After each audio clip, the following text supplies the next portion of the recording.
Hello students, how are you? I hope all are fit and fine.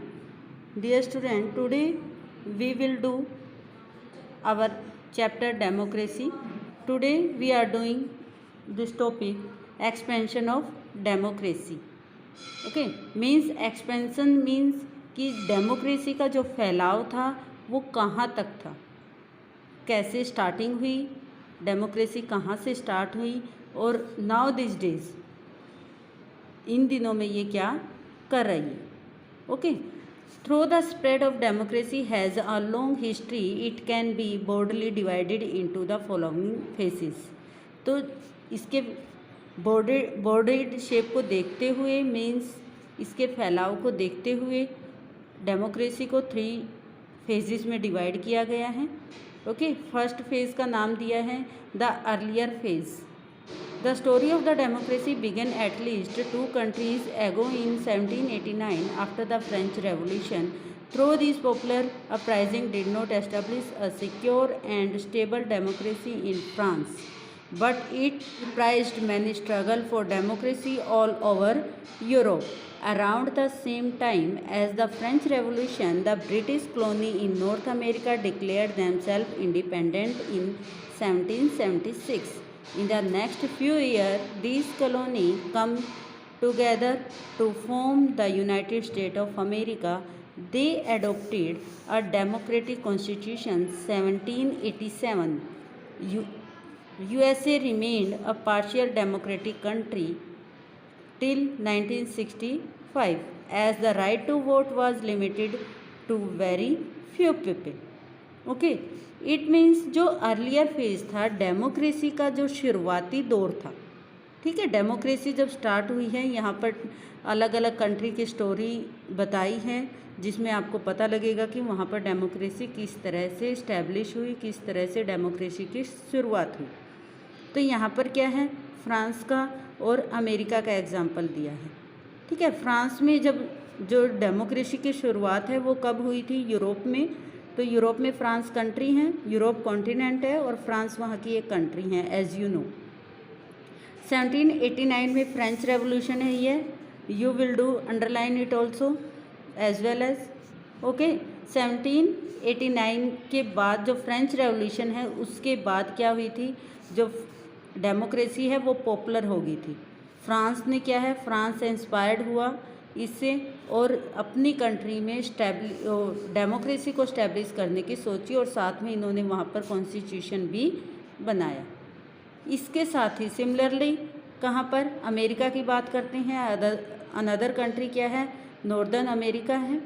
ठीक है, north America continent है जो, उसमें क्या था, जो ब्रिटिश ने अपनी कॉलोनी स्टैब्लिश कर रखी थी. अलग अलग पार्ट में ब्रिटिश जो थे वहाँ पर ब्रिटिश रहते थे, अंग्रेज़ लोग रहते थे और उन्होंने अपनी कॉलोनियाँ बना रखी थी. तो उनसे जो अमेरिका आज़ाद हुआ वो कब आज़ाद हुआ, 1776 में. ठीक है, 1776 में आज़ाद होने के बाद जो जितनी भी कॉलोनी वहाँ पर थी वो क्या हुआ, वो सारी इकट्ठी हो गई, यूनाइटेड हो गई और उन्होंने एक अलग से देश बना लिया. नाम रखा गया उसका United state of America. Okay, इस तरह से 1776 में जब अमेरिका आज़ाद हुआ और उसके approximate after 10 year they establish democracy in their country. Okay, 10 साल बाद क्या करते हैं, वो डेमोक्रेसी को स्थापित करते हैं, स्टैब्लिश करते हैं अमेरिका में. कैसे करते हैं, जो ब्रिटिश कॉलोनियल थे, ब्रिटिश कॉलोनियाँ थी, वो सारे इकट्ठा हो जाते हैं और किसको, कॉन्स्टिट्यूशन को अडॉप्ट करते हैं, डेमोक्रेटिक कॉन्स्टिट्यूशन को वो अडॉप्ट करते हैं. लेकिन वहाँ पर अमेरिका में टोटली फुली डेमोक्रेसी नहीं कह सकते हम. क्यों नहीं कह सकते, क्योंकि वहाँ पर जो सिटीज़न थे, अमेरिका के सिटीज़न थे, उनके पास राइट टू वोट नहीं था. 1965 में क्या हुआ, उनको राइट टू वोट मिला. ठीक है, और उसके बाद now this day America is a fully democratic country. इन दिनों में क्या है, जो अमेरिका है वो पूरी तरह से एक प्रजातांत्रिक देश है, डेमोक्रेटिक कंट्री है. ओके, ये तो हमारी शुरुआती फेजेस था कि डेमोक्रेसी की शुरुआत किस तरह से होती है। सेकंड फेज में क्या होगा, एंड ऑफ कॉलोनिज्म, कि जब डेमोक्रेसी इस्टेब्लिश हो जाती है तो इसके साथ ही क्या होता है, जो कॉलोनिज्म का है वो एंड हो जाता है। डेमोक्रेसी में क्या होता है, लोगों को राइट होते हैं, फंडामेंटल राइट्स होते हैं, उनको अपने कहीं भी बोलने की, रहने की, सभी तरह की स्वतंत्रता होती है। ओके, फ्रीडम होती है, जहाँ पर भी वो जाना चाहते हैं वो इजीली मूव कर सकते हैं। तो स्टार्टिंग फेज़ के बाद क्या था, इंग्लैंड ने अपनी जो कॉलोनी बना रखी थी वो धीरे धीरे ख़त्म होनी शुरू हो गई। फ्रांस ने अपनी कॉलोनी बना रखी थी, वो भी ख़त्म होनी शुरू हो गई। जैसे जो इंडिया था वो क्या था, ब्रिटिश के अंडर था, ठीक है ना, आपने भी देखा होगा, अंग्रेज़ों के अंडर था। तो क्या हुआ, धीरे धीरे वो यहाँ से उस देश को छोड़कर जाने लगे और वो देश जहाँ पर भी उन्होंने अपनी कॉलोनी इस्टेब्लिश कर रखी थी वो क्या है, आज़ाद होने लगे। ये सारा का सारा प्रोसेस है वो कब स्टार्ट होता है, आफ्टर सेकेंड वर्ल्ड वॉर, ठीक है। सेकेंड वर्ल्ड वॉर जब ख़त्म होता है उसके बाद सभी देश approximate totally country are independent. Okay, now see in your passage, the end of the colonism gave a big boost to the democracy, कि जो कॉलोनिज्म का एंड था वो उसने एक बूस्ट का काम किया, किसके लिए, डेमोक्रेसी के लिए, ठीक है। उपनिवेशवाद जब ख़त्म हो जाता है उसके बाद जो भी कंट्री है वो आज़ाद होती है, उसने यही सोचा कि हम डेमोक्रेसी को अडॉप्ट करेंगे, हम किसी के अंडर नहीं रहेंगे। डेमोक्रेसी में जो गवर्नमेंट है वो किसकी होती है, to the people, by the people, for the people. Okay, independent after the second world war in 1945, the end of the first world war was temporary victory for democracy as democratic government was established in some Europe country like France and Germany, ठीक है। Second world war के बाद जो democracy है वहाँ कहाँ पर establish होती है, सबसे पहले फ्रांस में और जर्मनी में, जो यूरोपीय कंट्री हैं। The February revolution in Russia in 1917 inaugurated a few months of the liberal democratic. World War II was ultimately a victory for democracy in Western Europe. जब रशियन रेवोल्यूशन हुई थी, when it occur, कब ये होती है, 1917 में। Okay, February revolution Russia में होती है, फेब्रुअरी में होती है, रशिया कंट्री में होती है और फेब्रुअरी मंथ में। और कब हुई है, 1917 में, 1917 में होती है। इसके बाद क्या होती हैं वहाँ पे, लिबरल डेमोक्रेसी, उदारवादी प्रजातंत्र। ओके, वर्ल्ड वॉर सेकंड के बाद क्या होती है, वर्ल्ड वॉर जो सेकंड वर्ल्ड वॉर का एंड होता है वो एक तरह से वेस्टर्न यूरोप के लिए विक्ट्री थी। विक्ट्री क्यों थी,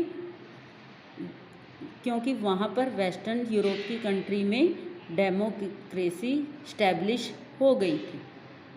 इसलिए and of the second world war and French revolution is the victory of western Europe. Okay, here we can see the meaning of revolution. What do you mean by revolution? Revolution is a struggle of a people for freedom. Means revolution, क्रांति क्या होती है, ये लोगों के द्वारा किया गया एक संघर्ष है। और संघर्ष किस लिए कर रहे हैं, आज़ाद होने के लिए वो क्या कर रहे हैं, स्ट्रगल कर रहे हैं। The second world war was promoted the process of decolonization. Many newly independent country of Asia and Africa adopted democracy. India became a democratic republic in 1950. तो क्या है, आज़ाद, ज़्यादातर सेकेंड वर्ल्ड वॉर के बाद है, ज़्यादातर किसका एंड हो गया, कॉलोनिज्म का एंड हो गया है, डिकोलोनाइजेशन हो गया है, ठीक है। जो न्यूली इंडिपेंडेंट कंट्री थी एशिया और अफ्रीका कॉन्टिनेंट की, do you know about the continent, yes, किए हैं ना आप सब ने। तो उसमें एशिया कॉन्टिनेंट में जो कंट्री थी और अफ्रीका कॉन्टिनेंट में जो कंट्री थी, वो जो भी आज़ाद हुई हैं उन सब ने क्या अडोप्ट किया है, डेमोक्रेसी को अडोप्ट किया है। और इंडिया भी उनमें से एक है। India become a democratic Republic in 1950। India ने 1950 में डेमोक्रेटिक को अडोप्ट किया। अब आपके माइंड में क्वेश्चन अराइज हुआ होगा कि इंडिया इंडिपेंडेंट तो गोट की थी इंडिया ने 1947 में, ठीक है। India got independence in 1947। India आज़ाद हुआ था 1947 में। लेकिन मैम बोल रहे हैं कि डेमोक्रेसी को अडॉप्ट किया 1950 में। Reason is that India implemented the constitution in 26 January 1950। India ने जो संविधान को इम्प्लीमेंट किया, लागू किया था, वो कब किया था? 1950 में। ओके, इसलिए क्या है, डेमोक्रेसी पूरी तरह से इम्प्लीमेंट कब हुई थी? 1950 में। Okay, now what do you mean by Republic? कि रिपब्लिक का मीनिंग क्या होता है? Republic a form of government in which the head of the state is elected. ठीक है, एक गवर्नमेंट होती है ये रिपब्लिक, गणराज्य। इसमें क्या होता है, जो हेड होता है किसी भी देश का वो इलेक्टेड होता है। And who is the head of our country? President. Yes, our country's head is our president. हमारी कंट्री के जो हेड हैं वो कौन है? प्रेसिडेंट। और प्रेसिडेंट को कैसे चूज़ किया जाता है? By election. ठीक है, so we can say India is a republic country. Okay, next phase is recent phase.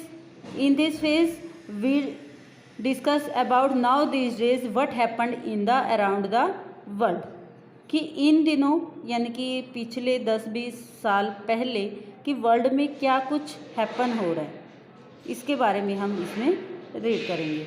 I think this is sufficient for today. Next we will do in next video. Thank you. Stay safe, stay home.